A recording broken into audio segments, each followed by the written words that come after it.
Hello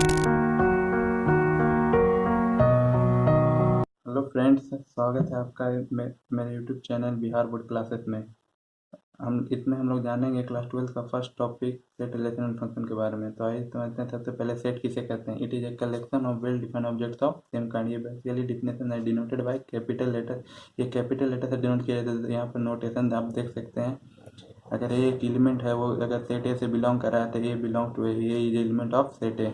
set को दो form में दिखाया था, रोस्टर और टेबुलर मेथड में, और सेकंड सेट बिल्डर मेथड में।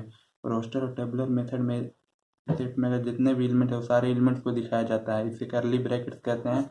सेट बिल्डर मेथड में एलिमेंट को प्रॉपर्टी मेथड, इसको प्रॉपर्टी मेथड भी कहते हैं, क्योंकि इसमें उनके प्रॉपर्टी वाइज दिखाया जाता है। जैसे set of all x such that x equal to 3n, n belongs to natural number and n का वैल्यू 1 से 4 के बीच में होगा। टाइप्स ऑफ, उसके बाद आते हैं टाइप्स ऑफ सेट का।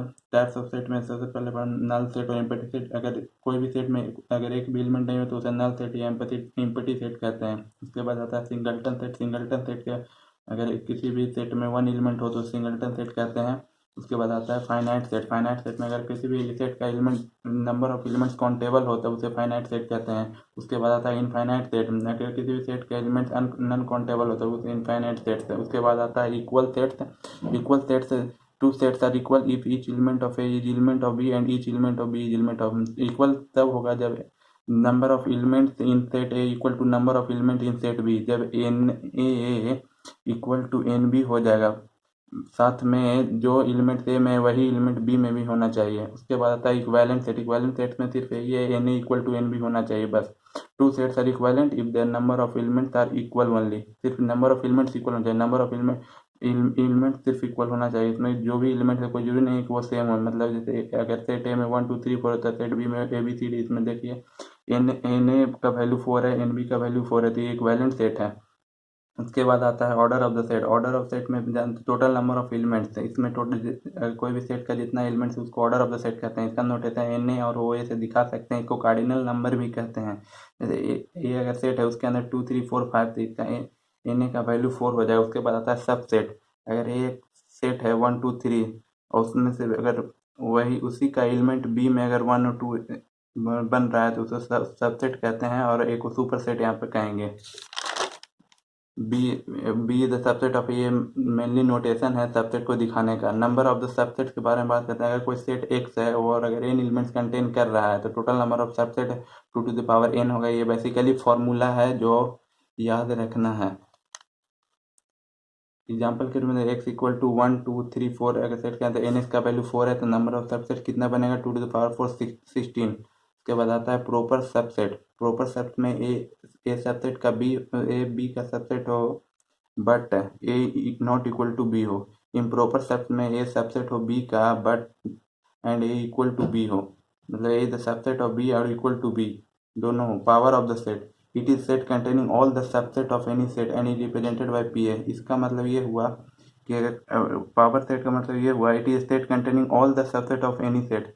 अगर कोई सेट है उसका जितना भी सबसेट बनेगा वो सब सेट को अगर एक सेट के अंदर लिख देते हैं तो उसे पावर सेट कहते हैं। जैसे एक सेट है उसके अंदर 2 एलिमेंट है तो इसमें number of element number of subset का वैल्यू 4 होगा।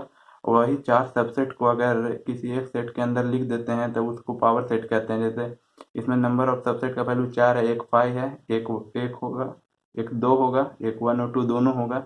तो ये चारों को अगर एक किसी सेट के अंदर डाल देते हैं तो उसको पावर सेट कहते हैं।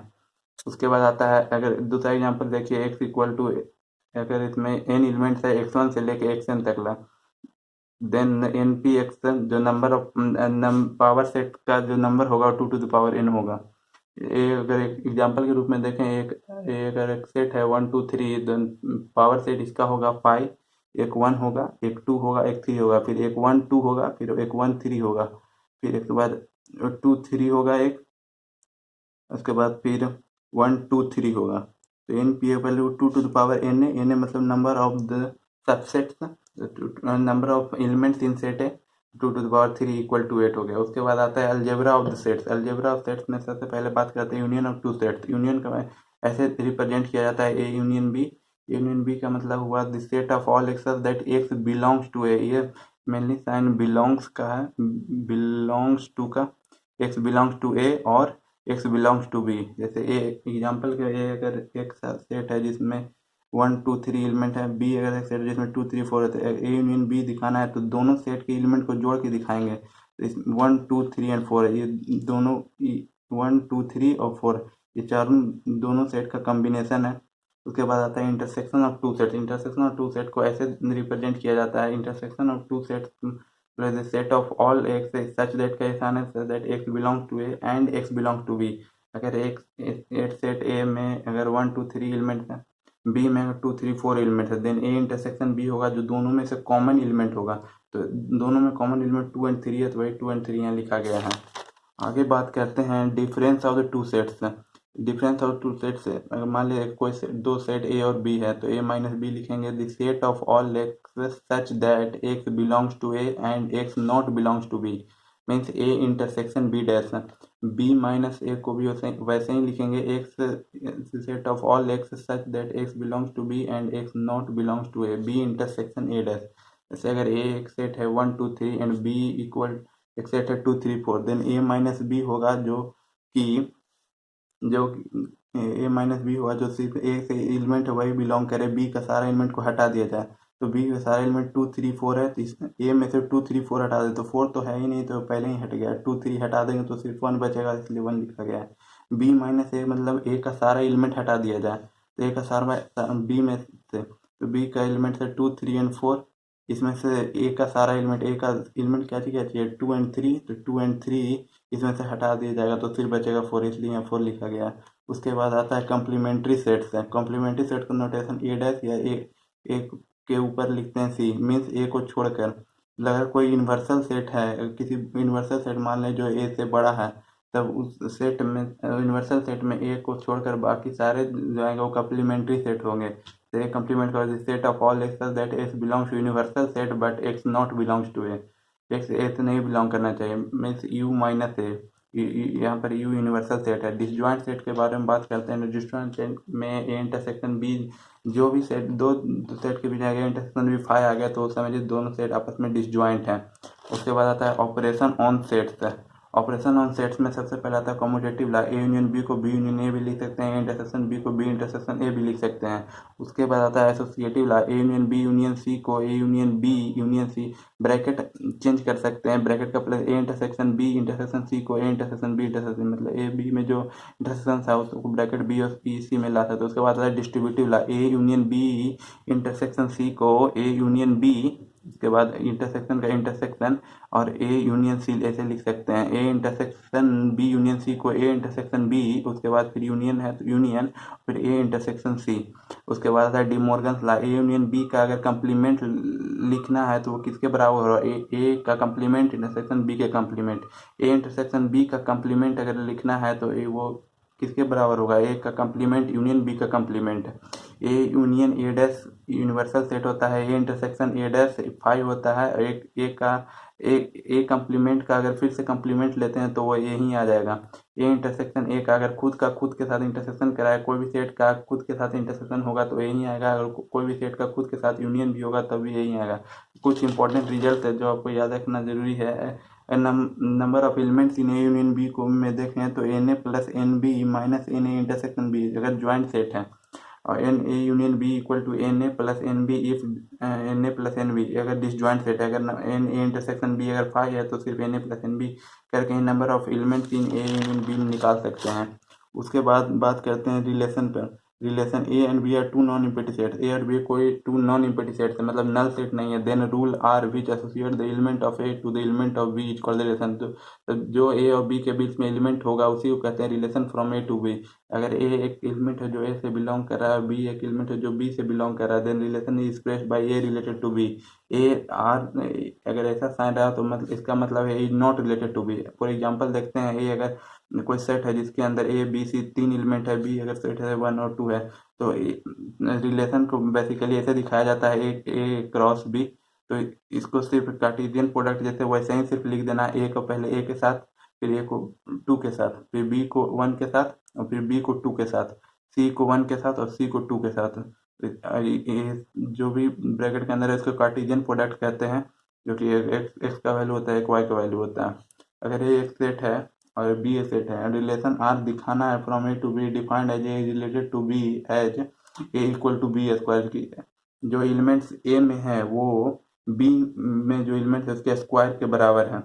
तो वैसे करने पर कौन कौन से रिलेशन आएंगे, तो वैसे करने पर ये रिलेशन आएंगे जैसे 1 और 1 का स्क्वायर बराबर आ जाएगा। अगर 4 पुट करते हैं तो -2 का स्क्वायर भी बराबर आ जाएगा, 4 और 2 का स्क्वायर भी आ जाएगा। यहाँ पे 9 रखते हैं तो 3 का स्क्वायर बराबर 9 हो जाएगा।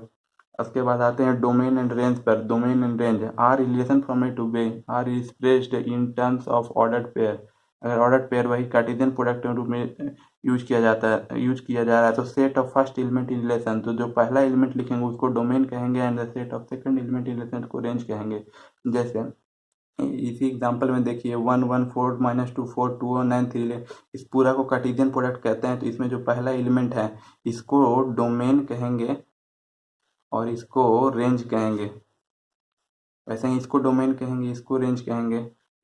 के बाद आते हैं यहाँ पर सेट है ए है एन एलिमेंट्स। अगर सेट ए के पास n element total number of subset क्या होता है, पिछले अभी पीछे ही पढ़े हैं 2 to the power n। Similarly वैसे ही रिलेशन के साथ भी है, जबकि रिलेशन दो सेट्स के बीच में होता है। अगर सेट ए के पास m एलिमेंट्स है और अनदर सेट बी के पास n एलिमेंट्स है तो total number of order pair या कार्टेशियन प्रोडक्ट कितना बनेगा, m इंटू एन। उसके बाद फिर Cartesian product m into n बना, उसके बाद total number relation from A to B कितना बनेगा, 2 to the power m into n. ये बेसिकली फार्मूला है जो कि याद रखना है। Total number of non void relation. Void relation वो होता है जिसमें कोई एलिमेंट नहीं होता। नॉन वॉइड रिलेशन मतलब पाई को छोड़कर, तो 2 to the power m-1। अगर एक्स कोई एलिमेंट है, एक्स कोई सेट है 1 2 3 एंड 4 एंड वाई भी कोई सेट है 1 2 3 एंड 4, तो एक्स अगर रिलेटेड है वाई सच दैट है x is greater than y, x हमेशा वाई से बड़ा रहेगा, तो तब रिलेशन क्या क्या पॉसिबल होगा। तो रिलेशन पॉसिबल, ये रिलेशन पॉसिबल होगा 2 1। इसमें देखिए एक्स बड़ा है वाई से, इसमें 3 1 इसमें भी एक्स बड़ा है वाई से, 3 एंड 2 इसमें भी बड़ा है एक्स वाई से, 4 और 1 इसमें भी बड़ा है एक्स वाई से, 4 एंड 2 इसमें भी बड़ा है एक्स वाई से, 4 एंड 3 इसमें। टाइप्स ऑफ इंपॉर्टेंट रिलेशन, कुछ इंपॉर्टेंट रिलेशन सबसे पहला है रिफ्लेक्सिव रिलेशन आता है। Relation R defined on set A set to B reflexive if every element is related to its own element. अगर खुद के साथ रिलेशन होता है उसको रिफ्लेक्सिव रिलेशन कहते हैं। कोई सेट का खुद के साथ रिलेशन तो रिलेशन सही हो जाता है उसे रिफ्लेक्सिव रिलेशन कहते हैं। All lines in a plane, जैसे ऑल लाइन अगर कोई प्लेन है उसमें जितने भी सारे लाइन्स हैं तो L1 related to L2 L1 parallel to L2 for जैसे रिफ्लेक्सिव होने के लिए L1 parallel to L2, her line खुद के पैरेलल होता है, ये सब को जानते हैं। दूसरा symmetric relation. Symmetric relation R on set A set to B symmetric if any element A and B belongs to R is such that A is related to B is equally related to A. Symmetric relation सब होगा जब अगर ए related to B है तो B को भी ए से related होना चाहिए। A is related to B such that B is equally related to A.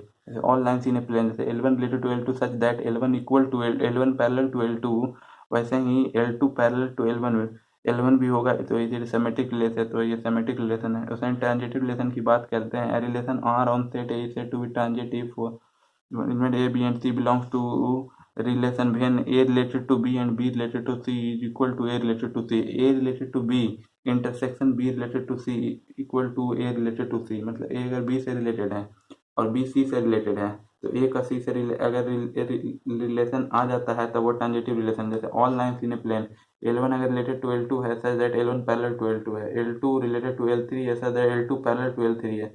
L1 और L3 अगर पैरेलल हो जाता है तब ये ट्रांजिटिव रिलेशन होगा, वरना नहीं होगा। तो समझते हैं L1 पैरेलल टू L2 है, इसमें L2 पैरेलल टू L3 है। फिगर से पता चल रहा है L1 L3 के पैरेलल, तो इट इज ट्रांजिटिव, तो इसलिए ट्रांजिटिव रिलेशन है। उसके बाद आता है equivalence relation. A relation R is said to be equivalent when it reflex symmetric and transitive all. अगर कोई भी relation reflexive symmetric and transitive साथ में हो जाता है तब उसको इक्विवेलेंस रिलेशन कहते हैं। उसके बाद आता है anti equivalence relation. Relation R is said to be anti equivalence when A is related to B and B is equal related to n is related to a is possible only when a and b। इसमें anti equivalence relation में है कि a is related to b and b is equally related to a होना चाहिए, और ये possible कब जब होना चाहिए जब a बराबर b हो जाए। फॉर एग्जांपल देते हैं x is greater than equal to y। For anti equivalence check करने के लिए हम लोग एज्यूम करेंगे कि y is greater than equal to x है, और इससे फर्स्ट एंड सेकंड से ये पॉसिबल तभी होगा जब x बराबर y होगा। तो इससे पता चलता है कि एंटी इक्विवेलेंस रिलेशन है। अब कुछ एक क्वेश्चन देखते हैं रिलेशन पर। A related to B such that B lives within 1 kilometre from A. Check equivalence. तो सबसे पहले इक्विवेलेंस चेक करने के लिए तीन चीज़ होना जरूरी है। पहला तो ये रिफ्लेक्सिव रिलेशन हो जाए, दूसरा सेमेट्रिक रिलेशन हो जाए, तीसरा ट्रांजिटिव रिलेशन हो जाए। सबसे पहले रिफ्लेक्सिव रिलेशन की बात करते हैं। रिफ्लेक्सिव रिलेशन के बारे में अगर खुद कोई भी सेट का खुद के साथ रिलेशन पॉसिबल हो जाता है वो रिफ्लेक्सिव रिलेशन हो जाता है। तो B lives within 1 kilometre from B, कोई भी खुद के 1 किलोमीटर के अंदर ही रहेगा। जैसे बी है तो अपने से 1 किलोमीटर अंदर में ही है, तो ये रिफ्लेक्सिव रिलेशन है। सिमेट्रिक रिलेशन के लिए B lives within 1 kilometre from A, then A also lives within 1 kilometre from B. ये भी पॉसिबल है। जैसे ए बी अगर ए के 1 किलोमीटर अंदर है तो ए को भी बी के 1 किलोमीटर अंदर ही होना होगा। तो ये सिमेट्रिक रिलेशन भी है। ट्रांजिटिव रिलेशन, अगर B lives within 1 kilometre from A, तो हम लोग मान लेते हैं let A lives within 1 kilometre from C, but B don't live within 1 kilometre from C. It is not transitive relation, so it is not an equivalence relation. जैसे समझते हैं B ही अगर एक के 1 किलोमीटर के अंदर है, तो बी यहाँ पर है और ए यहाँ पर है, ठीक है। और A lives within 1 kilometre from C, और ए जो है वो सी के 1 किलोमीटर के अंदर है, बट बी और सी के बीच में डिस्टेंस 1 किलोमीटर से ज़्यादा हो जा रहा है, इसलिए ट्रांजिटिव रिलेशन नहीं है। तो क्योंकि ये रिफ्लेक्सिव है, सिमेट्रिक है, बट